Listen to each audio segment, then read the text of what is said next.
What's up, YouTube? Thanks for checking out the channel, and don't forget to subscribe. The topic of today's video is my Apex control cabinet. Now, I've been a fan of Neptune Apex as long as I've been in this hobby. I've always wanted to do tank automation and monitoring. I like the alert capabilities of the system.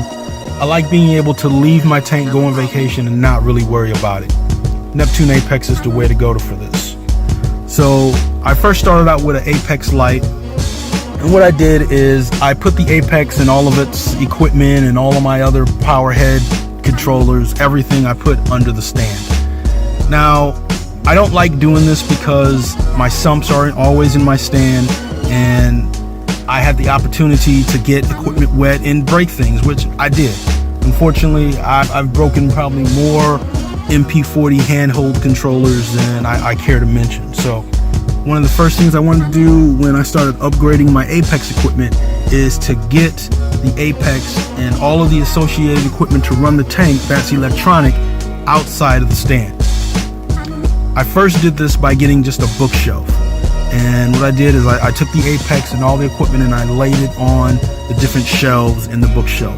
It was unorganized, it looked like crap. It was horrible.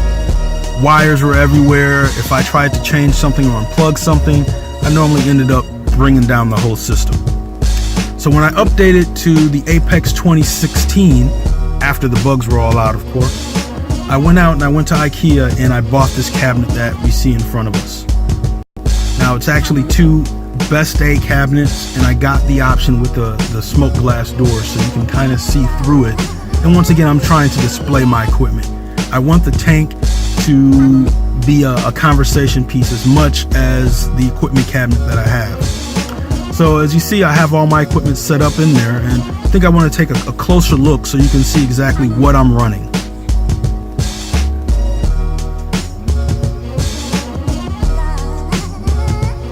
So here's a close-up of the Apex control panel that I've built. Once again, this is just a cabinet from IKEA. I went out and I had a piece of wood cut for the back from Home Depot. Just gave them the dimensions. They cut it up for me because I'm not handy with anything as far as drills, saws, or whatever. So I had them do that for me. Inside the box, I have my Apex 2016 base unit. I have two MP40 QD controllers. Now, one of these controllers I had to send back to Ecotech to get the cord extended. The cord didn't reach from the far left-hand side of the tank all the way over to the control panel, so I had to get that sent back, and it took them about a week and a half, 2 weeks to get that done for me. I have my MP40 WES controllers in there. Those are the white boxes. My Vectra controller is there. I have my PM1 module.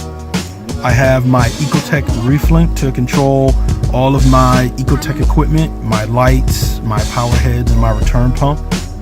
I have my Apex Neptune dose. In order to dose, I dose vinegar and I dose acro power out of that right now. My Apex breakout box, my fire tablet to control the entire system, and an LED strip to kind of add that effect to it. Well, thanks again for checking out the video, YouTube. Come back shortly, we'll have new videos for you.